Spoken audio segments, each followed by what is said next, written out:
এক নদী রক্ত পেরিয়ে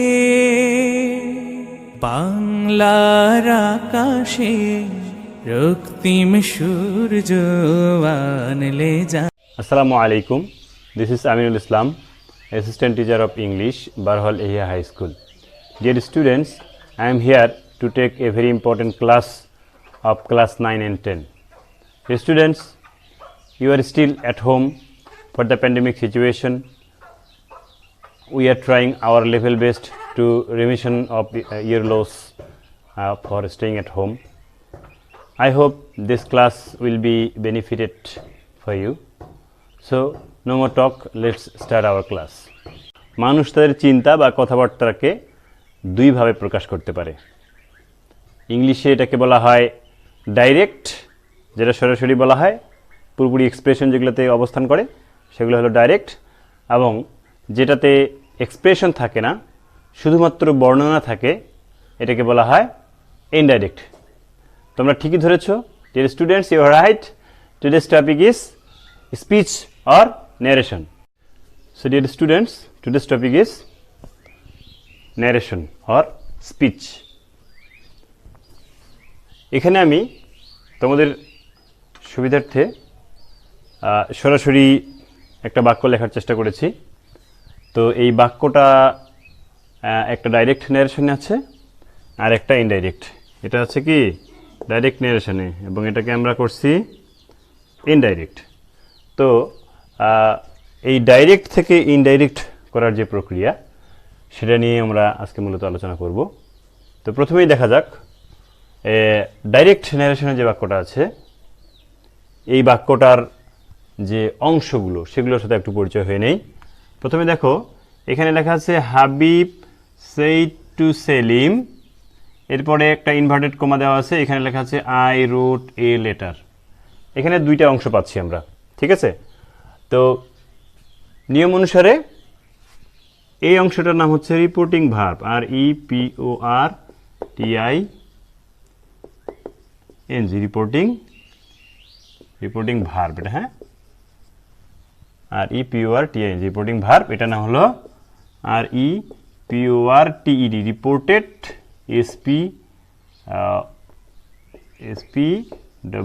SPEECH, ঠিক আছে? তাহলে ডাইরেক্ট ন্যারেশনের দুইটি অংশ, একটা হলো রিপোর্টিং ভার্ব আর একটা হচ্ছে কি রিপোর্টেড স্পিচ। আচ্ছা, মনে রাখবে রিপোর্টিং ভার্বটা সবসময়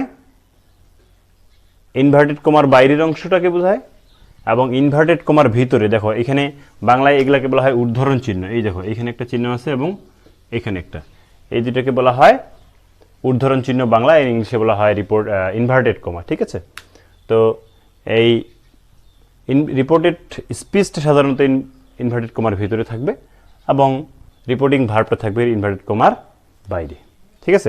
তো প্রিয় শিক্ষার্থীরা, এখানে আমরা রিপোর্টিং ভার্ব এবং রিপোর্টেড স্পিচ দেখতে পাচ্ছি। এই অংশটা যেটা ইনভার্টেড কমার বাইরের অংশ, সেটা হলো রিপোর্টিং ভার্ব, এবং এই অংশটা যেটা ইনভার্টেড কমার ভিতরের অংশ, সেটা হলো রিপোর্টেড স্পিচ। আচ্ছা, Habib said to Selim I wrote a letter. এখানে দেখা যাচ্ছে যে হাবিব সেলিমকে একটা কথা বলেছে, সেই কথাটা হচ্ছে কি আমি একটি চিঠি লিখলাম, ঠিক আছে? তাহলে এই ডাইরেক্ট ন্যারেশনটাকে যখন আমরা ইনডাইরেক্ট করলাম, তখন আমরা সরাসরি আগে উত্তরটা দেখাই আমি তোমাদেরকে। আমি লিখলাম Habib told Selim that he had written a letter. এখানে আমি একটা ব্র্যাকেটে এইচ দিয়েছি, এইচ বলতে আমি হাবিবকে বোঝাচ্ছি, ঠিক আছে? তাহলে এখানে একটা জিনিস খেয়াল করলাম যে এখানে আমরা ইনভার্টেড কমাগুলোকে কিন্তু তুলে দিয়েছি, ঠিক আছে? পাশাপাশি এইখানকার কমা তুলে দিয়েছি, এইখানে আবার একটা অতিরিক্ত কনজাংশন নিয়ে আসছি, যেটা এখানে ছিল না, এখানে নিয়ে আসছি। আবার দেখো এখানে আই রোট এ লেটার, এখানে আমরা হি হ্যাড রিটেন এ লেটার করেছি, এখানে সেইড ছিল, এখানে টোল্ড করেছি। এই যে কাজগুলো আমি করলাম, এগুলো কিভাবে করলাম, এগুলোর প্রত্যেকটারই নির্দিষ্ট নিয়ম আছে, রুলস আছে, ঠিক আছে? তো আমি একটা একটা করে সেই নিয়মটা তোমাদেরকে দেখানোর চেষ্টা করব। আমরা কিভাবে এখান থেকে এটাতে নিয়ে আসলাম। আরেকটা কথা তোমাদেরকে বলে রাখি, সেটা হলো খুব গুরুত্বপূর্ণ একটা কথা, এটা ইউনিক কথা মনে রাখবে যে ডাইরেক্ট ন্যারেশনে মানুষের যে এক্সপ্রেশন, অভিব্যক্তি, বর্ণনা করার যে অভিব্যক্তি, এগুলো আমরা ডাইরেক্ট ন্যারেশনে পাই, কিন্তু ইনডাইরেক্ট ন্যারেশনে কোনো রকম অভিব্যক্তি বা এক্সপ্রেশন পাবে না। ঠিক আছে? তো দেখা যাচ্ছে যে সাধারণত কোনো কিছু বর্ণনা করতে গেলে আমরা ইন্টারোগেটিভ বা এক্সক্লামেটরি বা অপারেটিভ বা ইম্পারেটিভ এই ধরনের বাক্যগুলোকে আমাদেরকে ত্যাগ করতে হয়। ঠিক আছে? তো যে কারণে ইনডাইরেক্ট ন্যারেশনটা যেহেতু বর্ণনামূলক, সেহেতু ইনডাইরেক্ট ন্যারেশনে শুধুমাত্র আমরা অ্যাসার্টিভ সেন্টেন্স খুঁজে পাবো, কিন্তু ডাইরেক্ট ন্যারেশনে আমরা এই সব কিছু খুঁজে পাবো।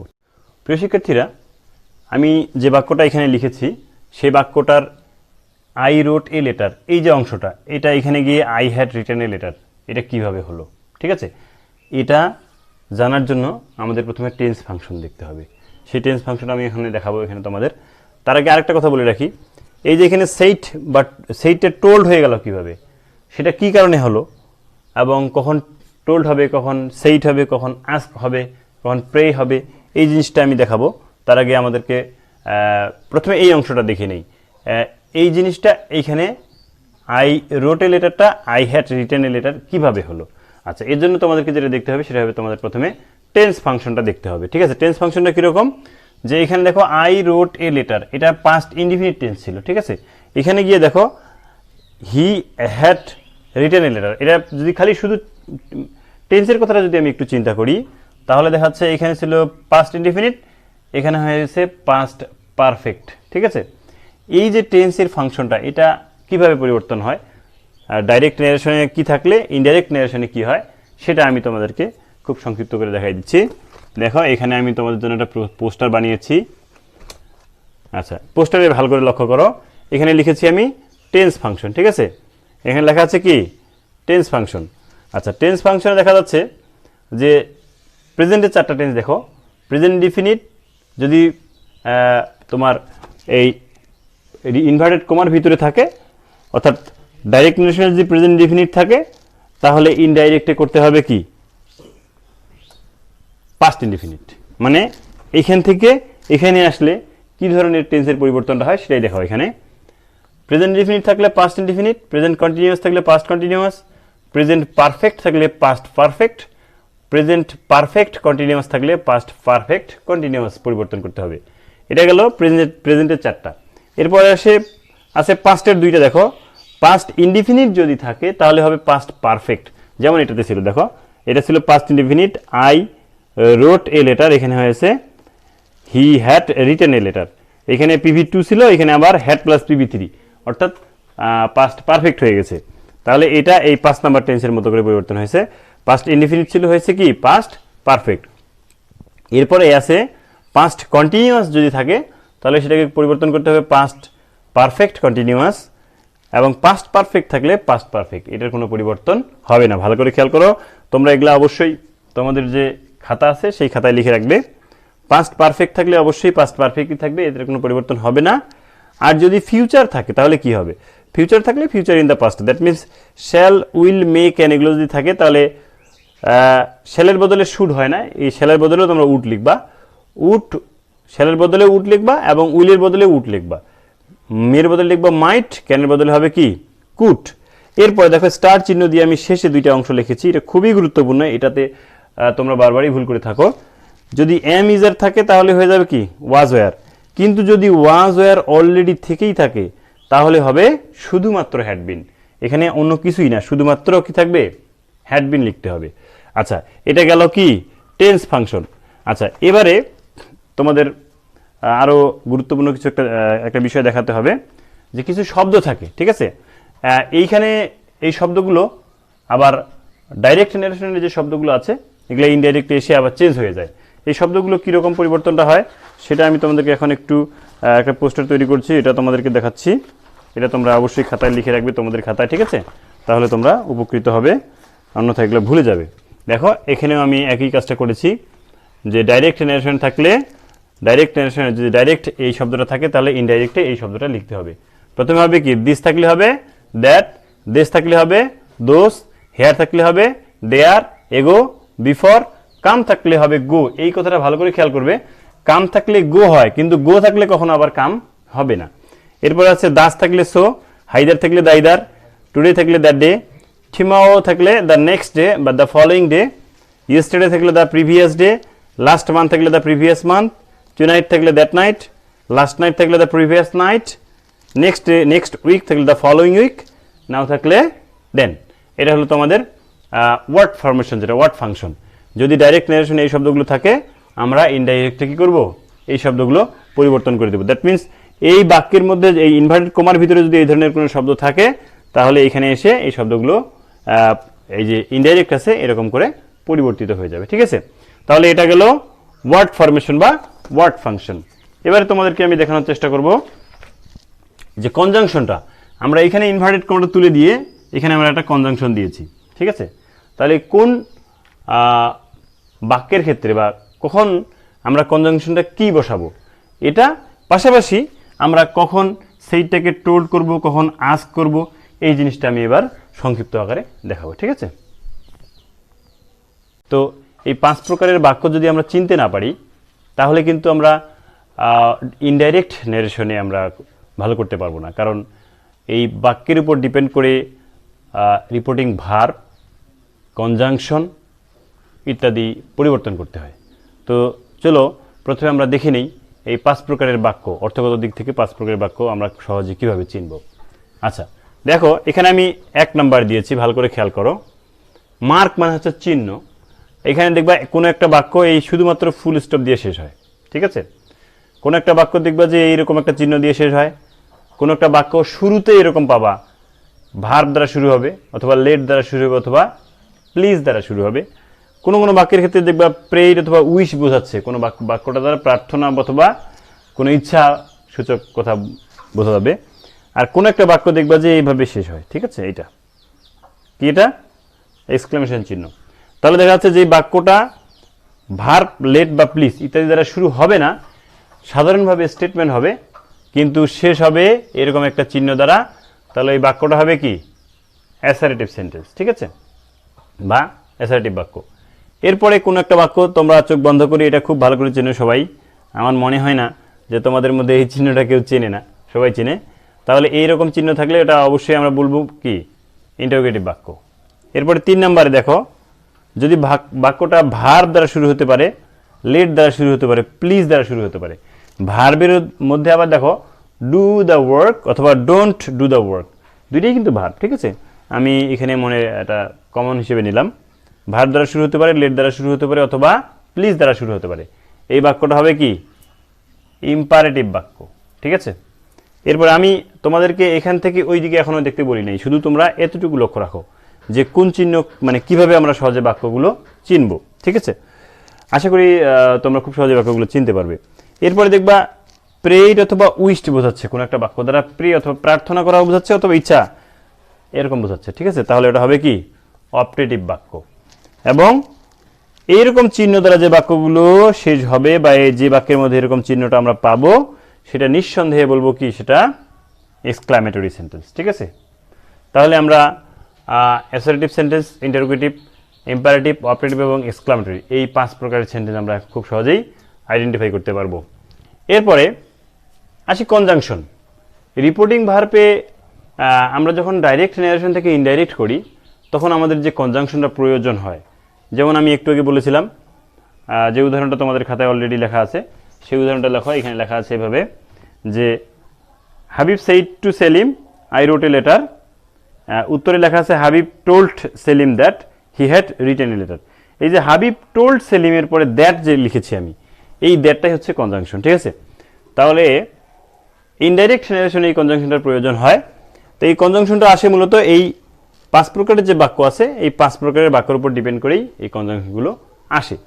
যেমন অ্যাসারেটিভ বাক্যের ক্ষেত্রে কনজাংশন আসে দ্যাট, ইন্টারোগেটিভ বাক্যের ক্ষেত্রে কনজাংশন আসে ইফ অথবা ডাব্লিউএইচ, ইম্পারেটিভ বাক্যের ক্ষেত্রে কনজাংশন আসে টু অথবা নট টু। অর্থাৎ এই বাক্যটা যদি নেগেটিভ হয়, অর্থাৎ না বোধক হয়, নিষেধ করা হয়, তাহলে নট টু, আর যদি নেগেটিভ না হয় তাহলে হবে কি, টু। কনজাংশন এরপর আছে প্রেড বা উইস্ট, যেটা অপারেটিভ বাক্য, এর ক্ষেত্রে হয় কনজাংশন দ্যাট, এবং এক্সক্লেমেটরি সেন্টেন্স যেটা, সেটার ক্ষেত্রেও কনজাংশন হবে কি দ্যাট। তাহলে আমরা এখানে যেটা জিনিস দেখতে পেলাম, দ্যাট তিনটাতে আছে, অ্যাসার্টিভে দ্যাট, অপারেটিভে দ্যাট এবং এক্সক্লেমেটরিতে দ্যাট কনজাংশন ব্যবহার হয়।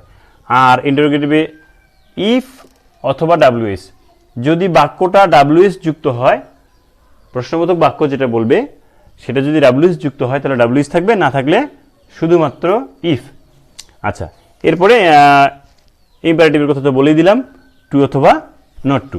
এরপরে আমি এখানে আরেকটা কথা বলছি, শোনো, তোমাদেরকে যখন বললাম হাবিব টোল্ড টু সেলিম, হাবিব সেইটটাকে আমি পূর্বে ছিল হাবিব সেইড টু সেলিম, এই সেইটটাকে আমরা যখন টোল্ড করছি, তাহলে এইটা আবার একটা নির্দিষ্ট নিয়ম ফলো করতে হয়েছে আমাকে, সেটাও আমি বলে দিচ্ছি। দেখো এখানে মানে সেটার নাম হচ্ছে রিপোর্টিং ভার্বটাকে আমরা কীভাবে পরিবর্তন করব। দেখো এখানে ভার্বের পরিবর্তন, যদি অ্যাসার্টিভ বাক্য হয় তাহলে অবশ্যই এই ভার্বটা কিন্তু বাক্য অনুসারেই বসবে। তোমাদেরকে আবার বলছি, এই ভার্বটা, এই যে ভার্বটা আমরা যে রিপোর্টেড স্পিচের যে রিপোর্টিং ভার্বের যে ভার্বটা চেঞ্জ করব, ঠিক আছে, সেটা অবশ্যই এই বাক্য অনুসারেই পরিবর্তিত হবে। ঠিক আছে, যদি অ্যাসার্টিভ বাক্য হয় তাহলে ইনডাইরেক্ট নেরেশনে রিপোর্টিং ভার্বটা হবে সেইড অথবা টোল্ড। সেইড কখন, টোল্ড কখন সেটা বলে দিচ্ছি। যদি রিপোর্টিং ভার্ব এর অবজেক্ট থাকে তাহলে টোল্ড লিখতে হবে, আর যদি অবজেক্ট না থাকে তাহলে অবশ্যই তোমরা সেইড লিখে দিবা। ঠিক আছে, আচ্ছা, ইন্টারোগেটিভের ক্ষেত্রে রিপোর্টিং ভার্বটা অবশ্যই আস্ক লেখা হবে। তোমরা প্রতিবারই আস্ক লিখবা, সমস্যা নাই। এখানে ইনকোয়ার থাকতে পারে, ইনসার্চ থাকতে পারে, সার্চ থাকতে পারে, সমস্যা নাই। তোমরা যদি প্রতিবারই আস্ক লিখে দাও তাতেও কোনো প্রবলেম হবে না। ঠিক আছে, এরপরে ইম্পারেটিভ বাক্যের ক্ষেত্রে তোমাদের রিপোর্টিং ভার্বটা হবে ওয়ার্ডার্ড হতে পারে। যদি আদেশ করা বোঝায় তাহলে ইম্পারেটিভ বাক্যটা যদি আদেশ করা বোঝায় তাহলে অর্ডার লিখবা। যদি লেট দ্বারা শুরু হয়, এই দেখো এখানে লেট মানে প্রস্তাব বোঝায়, তাহলে এখানে দিবা প্রপোজড। আর যদি অনুরোধ হয়, প্লিজ হইতে পারে, সেক্ষেত্রে দিবা রিকোয়েস্টেড। ঠিক আছে, এরপরে অপারেটিভের ক্ষেত্রে আমরা রিপোর্টিং ভার্ব ব্যবহার করব প্রেড অথবা উইশড। যদি সৃষ্টিকর্তার কাছে বা আল্লাহর কাছে প্রার্থনা করা বোঝায় তাহলে হবে প্রেড।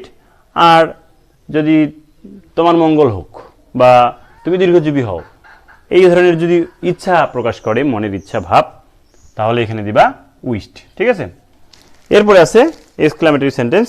এক্সক্লেমেটরির ক্ষেত্রে তোমরা যেটা করবে, রিপোর্টিং ভার্বটা এক্সক্লেমড উইথ জয়, সরো, ওয়ান্ডার। যদি আনন্দ বোঝায় তাহলে এক্সক্লেমড উইথ জয়, যদি দুঃখ বোঝায় তাহলে এক্সক্লেমড উইথ সরো, আর যদি বিস্ময় বোঝায় তাহলে দিবা এক্সক্লেমড উইথ ওয়ান্ডার। তো প্রিয় শিক্ষার্থীরা, এখানে দেখো আমি একটা উদাহরণ দেওয়ার চেষ্টা করেছি। লেখা আছে Habib said to Selim I wrote a letter. এটা আমি ক্লাসের শুরুতেই তোমাদেরকে দেখিয়েছিলাম, তোমাদের সুবিধার জন্যই আমি এটা আবার লিখেছি এখানে।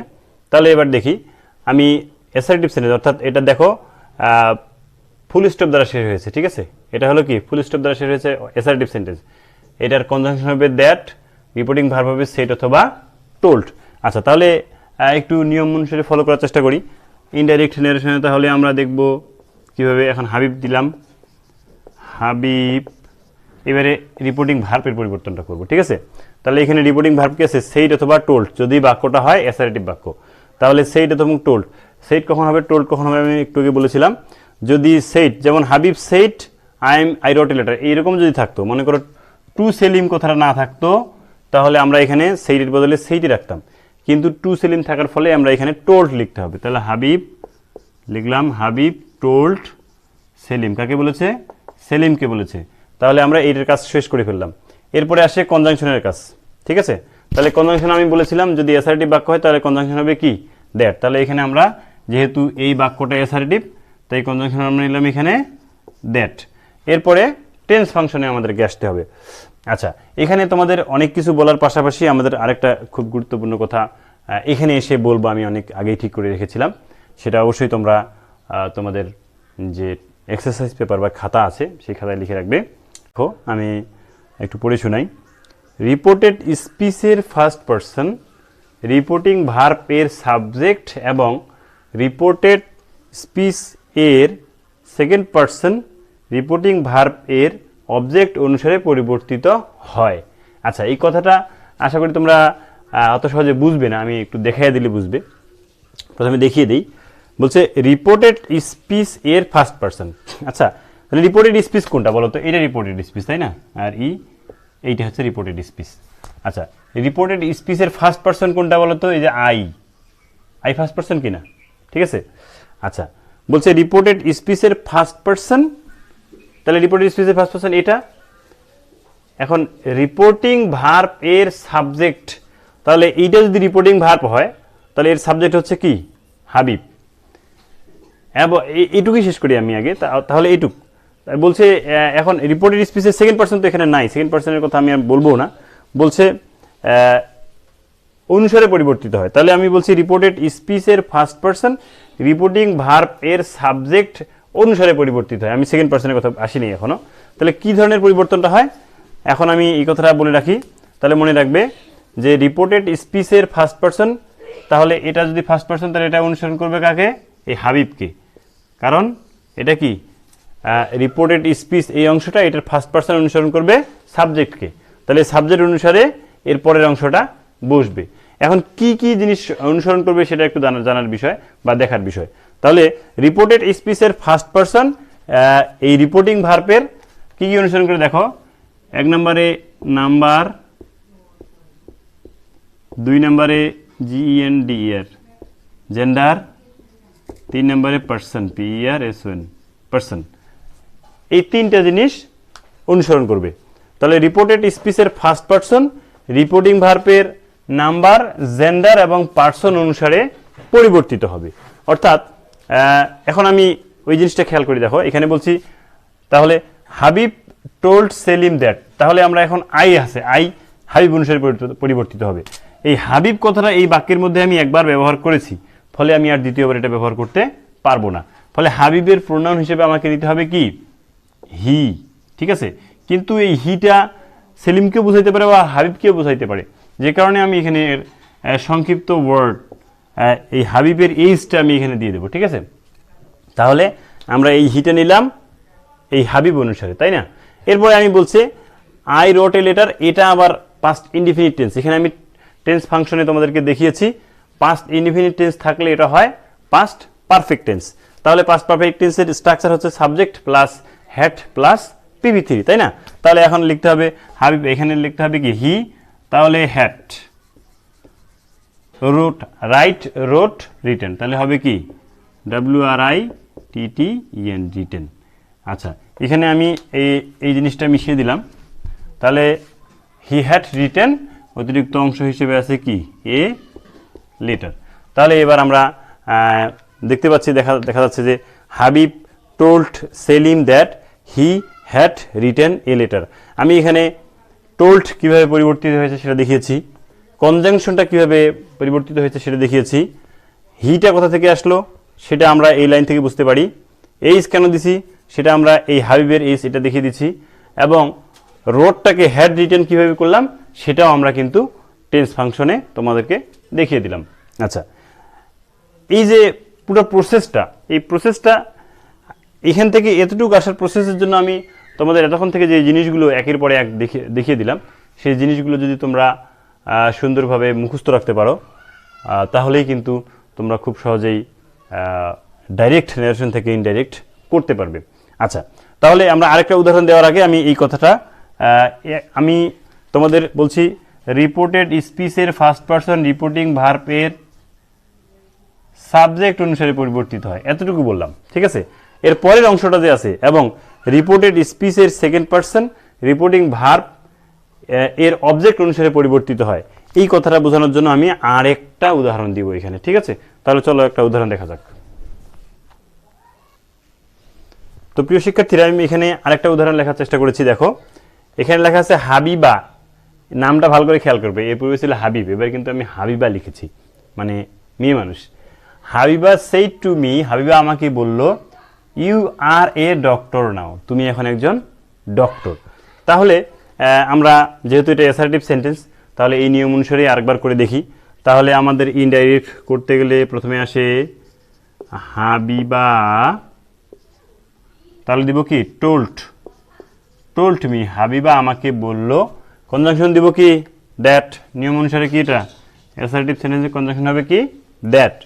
এবারে আসে সাবজেক্টটা পরিবর্তন করব। এটা কি আমি বলছিলাম, দেখো ভালো করে, যে অংশটাকে আমি দাগ দিয়েছি এটা বাদ, এবং রিপোর্টেড, দেখো রিপোর্টেড, ও আচ্ছা রিপোর্টেড কথা দুইবার লেখা হয়েছে, বলছে রিপোর্টেড স্পিচ এর সেকেন্ড পার্সন, তাহলে এটা রিপোর্টেড স্পিচ তাই না? তাহলে ইউ সেকেন্ড পার্সন না, আমি এবং তুমি ছাড়া এই জগতে আছে যারা থার্ড পার্সন হবে তারা, তাহলে আমি first person, you second person, তাহলে ইউ সেকেন্ড পার্সন। বলছে রিপোর্টেড স্পিচ এর সেকেন্ড পার্সন রিপোর্টিং ভার্ব এর অবজেক্ট অনুসারে পরিবর্তিত হয়। তাহলে দেখি এখানে যদি সেকেন্ড পার্সন হয় তাহলে রিপোর্টিং ভার্ব কোনটা, এতটুকু, তাহলে এর অবজেক্ট হচ্ছে কি মি, তাহলে এটা আবার অনুসরণ করবে কাকে, মিকে। ঠিক আছে, এখানে মি দ্বারা ছেলে না মেয়ে এটা কিন্তু বোঝা যাচ্ছে না, যদি বোঝা না যায় টেনশনের কিছু নাই, ঠিক আছে, যে কোনো একটা করে দিলেই হবে। তাহলে Habib said to me, Habib আমাকে বললো ইউ আর এ ডক্টর নাও, তাহলে এখন আমি নিয়ম অনুসারে পরিবর্তন করবো, হাবিব টোল্ড মি দ্যাট, তাহলে ইউটা অনুসরণ করবে কাকে, রিপোর্টিং ভার্বের অবজেক্টকে, অবজেক্ট আছে মি। এখন ভালো করে খেয়াল করবে এই অংশের মধ্যে এটা কিন্তু অবজেক্টের জায়গা, কিন্তু আমরা এখন যেটা লিখবো এটা কিন্তু সাবজেক্টের জায়গা, তাই এই মিটাকে আবার অবজেক্টিভ ফর্মে রাখা যাবে না, এটাকে আবার সাবজেক্টিভ ফর্মে নিয়ে আসতে হবে। মির সাবজেক্টিভ ফর্ম তোমরা ভালোই জানো, সেটা হবে কি আই। আচ্ছা, এরপরে দেখা যাচ্ছে যে টেন্সের পরিবর্তন করতে হবে। আমি তোমাদের টেন্স ফাংশনের একদম শেষ অংশে দেখিয়েছিলাম যে এম ইজ আর থাকলে করতে হয় কি ওয়াজ ওয়ার, এবং ওয়াজ ওয়ার থাকলে হয় হ্যাড বিন। এখানে আছে কি এম ইজ আর। আচ্ছা, তাহলে এখানে ওয়াজ অথবা ওয়ার নিতে পারি, তাহলে ওয়াজ এবং ওয়ার সেটাও আবার নিব কি অনুসারে, এই সাবজেক্টের অনুসারে। তাহলে আই এর পরে কি হয়, আই ওয়াজ এ ডক্টর, ডিওসি টিউআর ডক্টর। এরপর নাও লেখা আছে, দেখো আমি বলেছিলাম নাও থাকলে তোমরা কি লিখবে, এরকম একটা পোস্টার দেখেছিলাম, দেখো এখানে দেওয়া আছে কি এই যে নাও, একদম শেষে দেখো নাও থাকলে লিখতে হবে কি দেন, তাহলে আমরা লিখবো ডক্টর THEN দেন। তাহলে Habib told me that I was a doctor then. তাহলে আমরা এবার পরের অংশটার পাইলাম, রিপোর্টেড স্পিচ এর সেকেন্ড পার্সন রিপোর্টিং ভার্ব এর অবজেক্ট অনুসারে পরিবর্তিত হয়। তাহলে আমরা দেখলাম যে সেকেন্ড পার্সন হওয়ার ফলে এই মিকে অনুসরণ করছে। আচ্ছা, এই কথাটা আমি বলেছিলাম কি কি জিনিস অনুসরণ করে, সেটাতে বলেছিলাম রিপোর্টেড স্পিচ এর সাবজেক্ট সেকেন্ড পার্সন বা ফার্স্ট পার্সন রিপোর্টিং ভার্বের সাবজেক্ট বা অবজেক্ট এর নাম্বার, জেন্ডার এবং পার্সন অনুসারে পরিবর্তিত হয়। আচ্ছা, নাম্বার, জেন্ডার, পার্সন এই কথাটা তো আমরা এমনিতেই জেনে রাখলাম। সংক্ষিপ্ত করে আমি যদি এই কথাটা বলি তাহলে মনে রাখবা রিপোর্টেড স্পিচের ফার্স্ট পার্সন সাবজেক্টকে, রিপোর্টেড স্পিচের সেকেন্ড পার্সন অবজেক্টকে, অর্থাৎ ফার্স্ট পার্সন সাবজেক্টকে, সেকেন্ড পার্সন অবজেক্টকে। এই দুইটা কথা খুব সংক্ষিপ্ত করে মনে রাখলেই তোমাদের এই যে এই সমস্যাটা এটা আবার দূর হয়ে যাবে। ঠিক আছে, তো আশা করি যে তোমরা 5 প্রকার বাক্যের মধ্যে অ্যাসার্টিভ বাক্যের যে দুইটা উদাহরণ আমি তোমাদেরকে এখানে দেখালাম, এই উদাহরণ দুইটা তোমাদের অনেক কাজে লাগবে, এবং যে ডায়াফ্রামটা দেখিয়েছিলাম সেটাও তোমাদের অনেক কাজে লাগবে। Meet once again in the next class. আল্লাহ হাফেজ।